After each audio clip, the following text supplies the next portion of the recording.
Ustedes saben que cuando yo estudiaba bachillerato, de lo cual ya hace casi el primer bicentenario, pero no vamos a decírselo a nadie, hacíamos en el mes de julio, por ahí, o septiembre, hacíamos reparaciones. Reparábamos las materias que nos raspaban.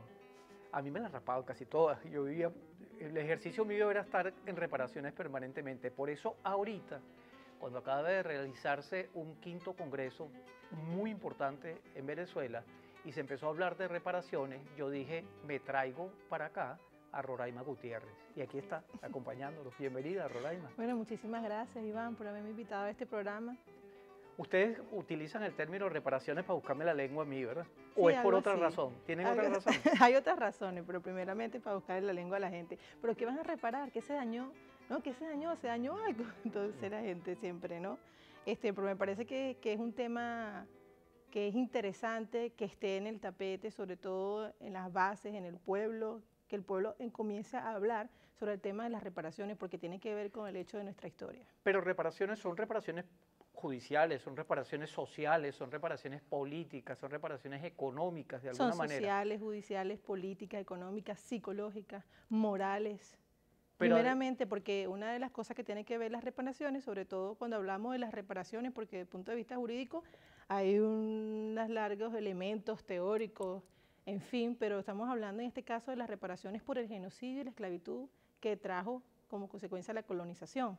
Entonces, en este caso, las reparaciones se trata de resarcir el daño que han hecho, y el daño ha sido político, social, psicológico, emocional. ¿Quiénes son los dañados? ¿Quiénes son los En afectados? este caso, estamos hablando de aborígenes, nuestros aborígenes, no solamente nuestroamericanos, sino también africanos, porque hubo un genocidio primeramente. La invasión de Europa, tanto en África como en nuestra Vía Yala, después llamada América, produjo primeramente un genocidio, y luego viene la trata de esclavizados. Entonces hay que reparar, hay que resarcir el daño que trajo el genocidio y la esclavitud, o la trata de esclavos en este caso. ¿Cuál crees que, tal vez es una pregunta complicada de hacer, porque no es un tema numérico tampoco, pero cuál crees que fue el pueblo más afectado, el pueblo indígena o el pueblo afrodescendiente, todos esos esclavizados que trajeron a nuestra América y que fueron víctimas de ese colonizaje y de toda la imposición que nos hacen, porque no solo fue la física, la material, la militar, la armada, espiritual, sino la espiritual, que es la más dramática, ¿no? Así es, así es. Incluso hoy se habla desde el punto de vista psicológico, y las personas desde la psicología que le importa estos temas, hablamos de las consecuencias de esa esclavitud hoy, de ese daño hoy. ¿Cómo se puede evidenciar? A veces creemos que no está presente, pero sí está, en la forma en la que nosotros a veces nos recreamos, y nuestra consecuencia palpable cuando revisamos quiénes son los más pobres en el continente nuestroamericano. Sabemos quiénes son los afrodescendientes y los indígenas. Son los más pobres del continente latinoamericano y caribeño. Pero yo creo que decir que un pueblo fue más dañado que el otro, fueron millones nuestros indígenas que murieron. Y también fueron millones de africanos y africanas que, atravesando el Atlántico, murieron en el mar. O sea, de ambos lados hubo un genocidio. Después de ese genocidio que cometieron con nuestros indígenas, llegan en condición como secuestrados, en condición de esclavitud, cosificado el ser humano, en este caso el africano y africana, llegaron a estas tierras con esa condición. Y vivieron, por supuesto, la esclavitud, pero evidentemente aquí todavía existían indígenas. Sabemos que hay una población indígena que fueron asesinados, una gran parte, una gran mayoría, pero aún están acá. Es más, producto de eso precisamente es que está el conocido para su momento en la colonización, cuando se dividían las sociedades en castas. Por ejemplo, está el sambo Leonardo Chirino, reconocido por el presidente Hugo Chávez como que tuvo una insurrección preindependentista, que fue llevada en coro, ¿no? Leonardo Chirino era un sambo. ¿Qué era un sambo? Una persona que era descendiente de indígena y africano. Entonces, como Chávez mismo. Como Chávez mismo. Bueno, Chávez se le podía decir bachaco, ¿no? Sí. Un bachaco, Chávez era un bachaco. Entonces después no queremos un macaco como presidente, ¿no? Sí. Y ahí se evidencia una de las consecuencias más graves de la esclavitud, que es el racismo, ¿no? Y el racismo estructural. Entonces, se podría hablar, cuando hablamos de racismo estructural, se puede decir muchos elementos. la exclusión. Nosotros en la Revolución Bolivariana hemos dado pasos agigantados con referencia al tema de la exclusión de las comunidades afrodescendientes e indígenas.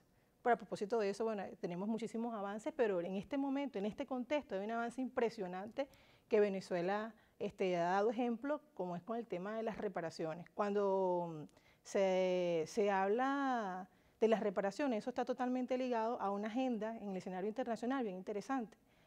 Se dieron unas luchas, evidentemente las luchas desde la mismísima esclavitud, la cantidad de insurrecciones que se dieron, de cimarronaje de africanos y afrodescendientes en la época de la esclavitud, después sufrimos la no esclavitud, ya no eres esclavo, sino que eres un peón. Entonces, todos esos procesos, hubo líderes y lideresas que dieron batallas importantes. Pero en la contemporaneidad, hablando de la contemporaneidad, sobre todo a mediados del siglo XX, por ejemplo, el movimiento panafricanista, tuvo documentos y episodios bien frontales exigiendo reparaciones por la esclavitud, por la colonización y sus consecuencias. Luego en los 90 se dieron movimientos bien importantes, hablando en este caso del continente americano, especialmente en Estados Unidos, pero en África también se dieron en 1990, Nigeria y Ghana, hicieron un congreso que tiene que ver con las reparaciones. Y toda la década de los años 90 fue bien interesante y que luego aterriza en una conferencia que para mí marca un antes y un después, que es la tercera conferencia mundial contra el racismo, la discriminación racial, la xenofobia y sus formas conexas de intolerancia.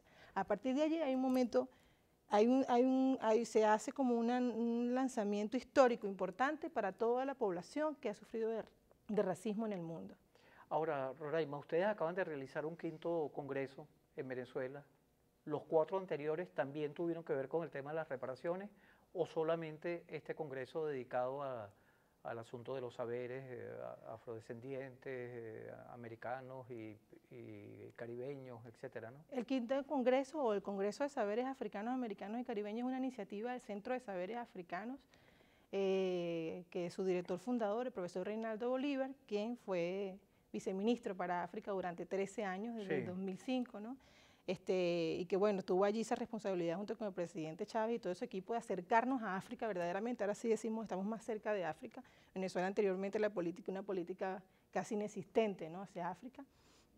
Y el Centro de Saberes Africanos surge pues en medio de todas estas iniciativas por parte del profesor Reinaldo Bolívar. Es una institución desde donde se hace investigación, desde donde hacemos una investigación, porque además es una investigación activa. Pero fíjate, disculpa que te interrumpa, te pregunté puntualmente sobre el tema de las reparaciones. ¿Se aborda en este 5º congreso o se abordó los anteriores también? En los anteriores, más que abordar el tema de las reparaciones, es una línea de investigación dentro del Centro de Saberes Africanos, pero abordamos no las reparaciones propiamente, sino el tema de las luchas que se ha dado en toda nuestra América y África, y entre eso encierra la lucha de los afrodescendientes. ¿Ustedes han reparado? ¿Tú has reparado? No. Yo he reparado. Tenemos que reparar entre todas y todos. Vamos a ver cómo, pero después de identificar al canal prestador de servicios.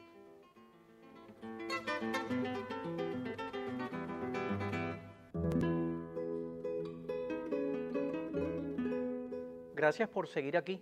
Y cuando digo gracias por seguir aquí, me refiero a las compañeras y compañeros de Vive, también Vive Televisión, quien nos está brindando su apoyo para la grabación de este espacio de TV Todas Adentro, que se está transmitiendo por este canal, prestador de servicios, pero también por Vive, porque Vive también asume transmitirlo. Está con nosotros Roraima Gutiérrez, nos acompaña desde el inicio del programa.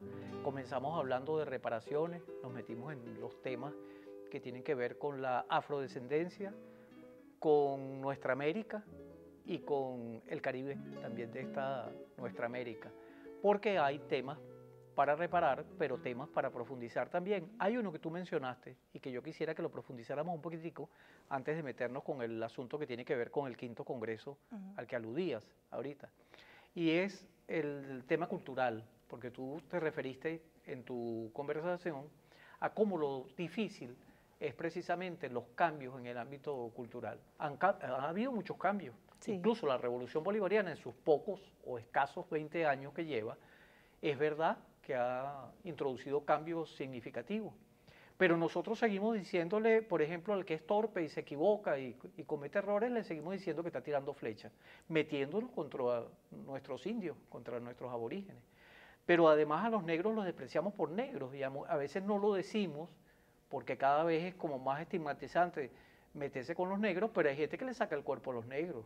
o porque huelen mal, o porque son torpes, o porque hablan mal, cualquier cosa buscan que son discriminatorias, que tienen que ver con el coloniaje o que tienen que ver finalmente con ese interés por segregar a unos pueblos de otros. Ustedes hacen una tarea muy linda, tú tienes una tarea militante además, de la que institucionalmente representas, y quisiera que me hablaras un poquito sobre el tema cultural y la tarea que cumples. Fíjese que en el tema cultural hay una tarea grande por hacer, ¿no? Y de pronto a veces vemos como que, bueno, no hemos avanzado, yo creo que hemos avanzado mucho, ¿no? Que el hecho del tema del racismo, ¿no? Esté en el habla de las personas, en el común, en el ciudadano de a pie, que hable solamente del tema del racismo, quiere decir que se está haciendo visible. Porque antes de la revolución, racismo no, en Venezuela no hay racismo. Por supuesto que hay un racismo, es bien palpable. Y se sabe, o usted, Iván, quizás recuerda cuando, no recuerdo bien el nombre de este educador, cuando intentó lanzarse a la presidencia y salió un titular que decía, no queremos un presidente negro en Venezuela. Que era Prieto Figueroa. Ajá, que claro, no queremos un presidente negro en Venezuela. Eso es el racismo allí, sí, ¿no? Expreso, ¿no? Aparte de eso hay un racismo más, que la gente a veces trata de banalizarlo, pero es racismo igual, ¿no? Como que más sutil. Más sutil. Por ejemplo, si decimos no me negres. Por ejemplo, si vamos a un centro comercial, a ciertas tiendas, si yo entro, todo el mundo me mira. Las trabajadoras no me atienden como atenderían a otra persona, que en este caso sea caucásica o con elementos fenotípicos caucásicos. Cuando vas a buscar un trabajo te piden una foto. ¿Por qué te piden una foto, no? Entonces, bueno, evidentemente hay otros elementos prejuiciosos que tienen que ver con si eres gordo, si eres flaco, si eres alto, pero estamos hablando en este caso del tema fenotípico, ¿no? Por ejemplo, las expresiones que decimos normalmente en la cotidianidad. Blanco con bata es médico, pero negro con bata es un chichero. Entonces, ese tipo de cosas, ¿no? Entonces, negro asociado a la pobreza. Cuando tú, por ejemplo, algo que tenemos que, por supuesto, trabajar muchísimo y que hemos intentado desde el movimiento social afrovenezolano, desde el Instituto Nacional contra la Discriminación Racial, que fue una lucha que nosotros allí alcanzamos de tener una ley, y de eso tenemos un instituto, es el hecho de cómo están formados nuestros cuerpos de seguridad. Porque entonces un policía, a veces cuando va por la calle y ve a un afrodescendiente y ve a un blanco, ¿a quién detiene primero? El hecho de que sea sinónimo, el mismo Chávez lo dijo, las cárceles están llenas de afrodescendientes, de jóvenes afrodescendientes, y eso es una verdad. Entonces eso es expresión del racismo y que tiene que ver con un tema netamente cultural. Porque nuestra gente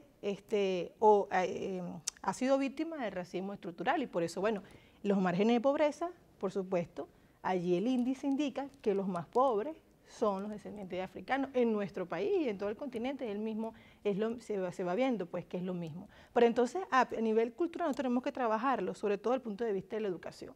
Cuando comenzamos a trabajar a partir del 2005, Aristóbulo Istúriz, además un militante que también ha abonado mucho a la lucha nuestra, que también es de él, por supuesto, cuando era ministro de Educación, se creó la Comisión Presidencial contra la Discriminación Racial dentro del sistema educativo venezolano. La Comisión Presidencial se crea para tratar de comenzar a trabajar para erradicar el racismo dentro del sistema educativo, porque tenemos que tener nuestros referentes allí. Quienes dieron, bueno, luchamos por la independencia, pero ahí no solamente estaban los descendientes de europeos o de España, sino que también estaban allí Negro Primero. Entonces, el hecho de que Negro Primero sea un referente histórico, entonces los muchachos, ¿verdad?, que son descendientes de africanos, que están en nuestros pueblos de Osma, de Cumboto, de Yaracuy, se sienten identificados. Pero si tú estás en la escuela y no hay ningún referente que diga que tú eres importante en esta sociedad, que tú también has aportado a esta sociedad, ¿cómo te vas a sentir? Entonces, cuando el africano esclavizado viene, no viene como africano, viene como negro y viene cosificado. Entonces usaron la palabra negro, que no es que esté mal, yo no tengo problema, usar la palabra negro, negra, afrodescendiente, es la misma cosa. Pero si tú me dices negra y no ves a África, entonces tú no me estás viendo. Porque es lo mismo, pero en ese momento Europa usó la palabra negro para cosificarnos y está asociado incluso en los diccionarios de la Real Academia Española como todo lo negativo, desde las aguas negras. Incluso no sé si recuerda cuando salió algo, el tema de la ley contra la discriminación racial, ya estaba en la asamblea, hicimos una marcha, llegamos hasta allá, logramos impulsarla y salió este compañero en el diario lo que fue Teodoro Pekov, y dijo, las aguas negras ahora son afrodescendientes. Eso es racismo puro. Claro. Las aguas negras ahora son afrodescendientes. Entonces, hay toda una memoria que evidencia el racismo estructural que existe en nuestro país y que nosotros, a medida en la que el proceso bolivariano avanzó, se fue evidenciando. Y ¿Lo eso vamos, es bien interesante. ¿Lo vamos a erradicar? Por supuesto ¿Es que un sí. acto de fe o es una práctica, hay una militancia en función de erradicarlo? Hay una militancia en función y no solamente eso, sino que el proceso bolivariano ha actuado en consecuencia con eso. Aún faltan muchas cosas por hacer, pero estamos en ese proceso y creo que estamos avanzando. Bueno, y vamos a seguir avanzando después que identifiquemos el canal prestador de servicio. Pero ya nos queda muy poquito tiempo, Roraima. Tenemos que correr a hablar sobre el tema del quinto congreso, puntualizar algunas cosas, y hay mucha gente esperándonos allí para conocer tus opiniones al respecto. Chévere. Vamos y regresamos.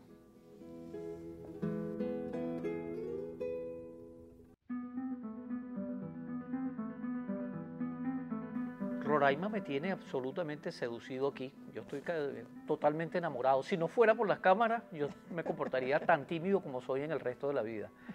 Pero, Roraima, estamos hablando de temas tan importantes, tan culturalmente importantes.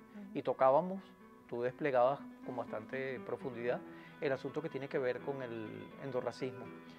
Y quisiera que nos profundizáramos en eso porque es el último segmento. Tenemos que correr a meternos con el tema también del quinto congreso que ustedes acaban de realizar, los temas de las reparaciones y cuáles son las conclusiones para que nuestra gente, las que nos siguen a través de este canal prestador de servicios, se enteren de lo que hay por aquí. Bueno, fíjese, una de las consecuencias producto de la colonización y de la esclavitud tiene que ver con el racismo, pero también está la otra parte que es la vergüenza étnica o el endorracismo. Y por supuesto que más allá de criticar de manera negativa o criticarlo, más bien reflexionar, ¿no?, sobre, por ejemplo, por qué nuestras mujeres, las mujeres afro, las mujeres negras, tendemos a desrizarnos el cabello. Bueno, quizás algunas, quieren cambiar una que otra, no vamos a juzgarla desde acá, pero sí hacer reflexionar, ¿no?, porque la tendencia es que los cánones de belleza impuestos, sobre todo desde la televisión, te dan una imagen de cuál es la belleza, y resulta ser que la belleza impuesta desde Occidente es una belleza que es lo contrario a lo que somos las mujeres negras y las mujeres indígenas. La belleza es la nariz perfilada, la belleza es el labio delgado, entonces los que tienen labio delgado tienen labio, pero yo tengo bemba. Ajá. Entonces el cabello malo, no sé qué le ha hecho a la gente, no hay un cabello, no existe un cabello malo. Malo el mío que se me cae, por ejemplo. Pero entonces no existe un cabello malo. Es un cabello afro, ¿no? Y ahorita hay una tendencia incluso de las mujeres a dejarse su afro, y eso es hermoso, porque eso es reivindicar lo que eres, ¿no? Aparte el tratamiento del desriz es un tratamiento nocivo para el cuero cabelludo, ¿no? Pero entonces el sistema, sobre todo de los medios de comunicación, te va entrando, ¿no?, y te va cambiando y dejas de tener una identidad. Y también por eso el tema de la palabra afrodescendiente, que es un término bastante político, pero que también rescata un poco el hecho de la identidad, porque cuando le dices a un niño, por ejemplo, de un pueblo como Cumboto, porque tú eres negro, te va a decir porque mi mamá y mi papá son negros. Entonces, pero no tiene ningún significado por debajo, no, sí tiene un significado, el hecho es aprender cuál es el significado. Y precisamente, para retomar un poco el tema de las reparaciones, las consecuencias, por ejemplo, de la vergüenza étnica, el CARICOM, que es este organismo donde están todos los países del Caribe, tomaron el tema de las reparaciones con mucha fuerza, ¿no?, a partir del 2013. Por allí se han hecho varios encuentros, incluso Rafa González, que es uno de los que ha sido portavoz, estuvo con nosotros el pasado 10 de mayo acá en Venezuela para impulsar el tema de las reparaciones. Ellos tienen 10 puntos y dentro de esos puntos está el tema psicológico, porque el tema de la vergüenza étnica y el racismo está relacionado directamente con el tema de la identidad y el tema psicológico como una consecuencia de la esclavitud. Y dentro de los 10 puntos que CARICOM exige como reparaciones a las potencias colonizadoras, que fueron en su momento potencias colonizadoras, España, Francia, Holanda, etcétera, está el punto del daño psicológico y por supuesto de pedir una disculpa formal.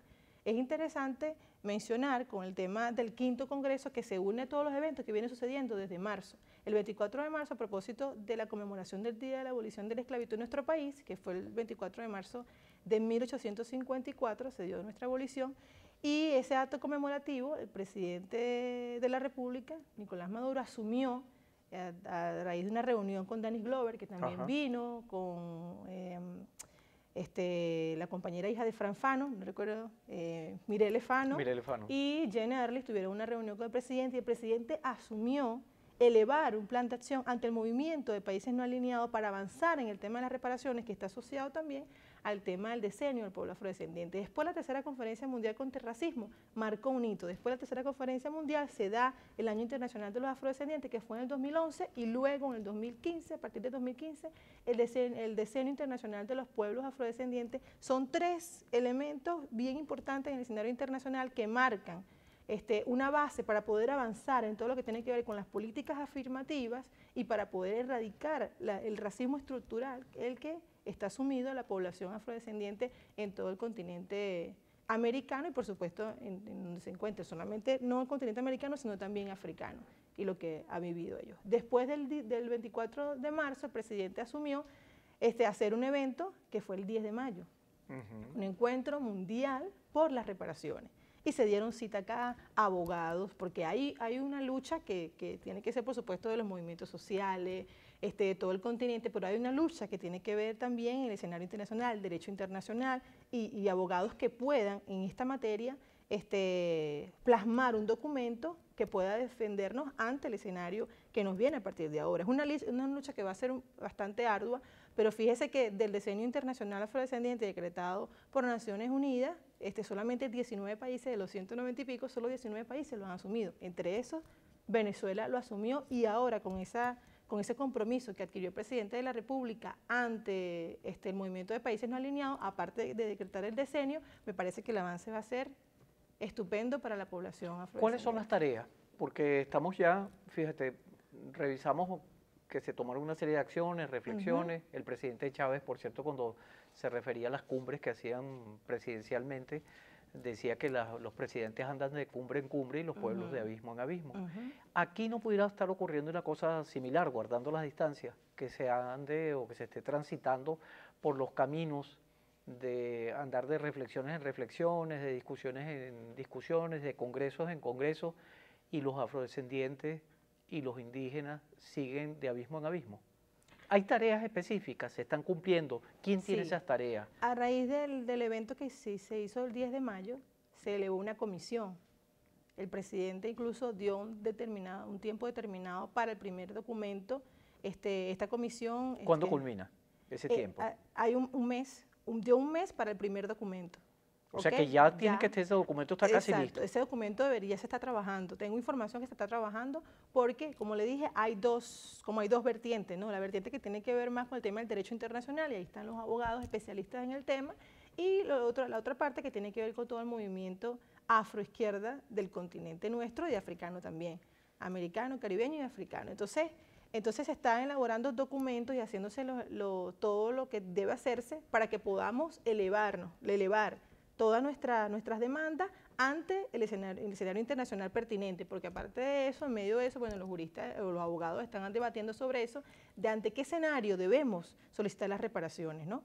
Entonces, bueno, ya ese es un tema un poco más espeso, pero se está trabajando ante eso. El quinto Congreso de Saberes Africanos, que tuvo que dedicar las reparaciones como una deuda histórica del norte con el sur, precisamente allí se debatieron mesas de trabajo, hubo muchas ponencias, hubo 15 ponencias, hubo ponentes internacionales de Puerto Rico, de África, de Sudán, de Jamaica, de Haití, que tratamos con este Congreso elevar un documento también, hicimos una declaración. Y allí, por ejemplo, nosotros... ¿Dónde la conseguimos? ¿Dónde conseguimos esa declaración? La declaración está ya en la página de saberesafricanos.net. Dinos la dirección rápidamente. Saberesafricanos.net.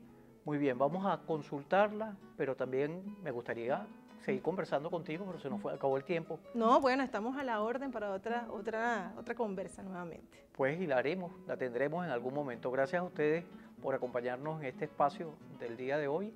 Y en otro momento nos volveremos a encontrar más pronto que tarde. Muchas gracias y gracias a la audiencia también.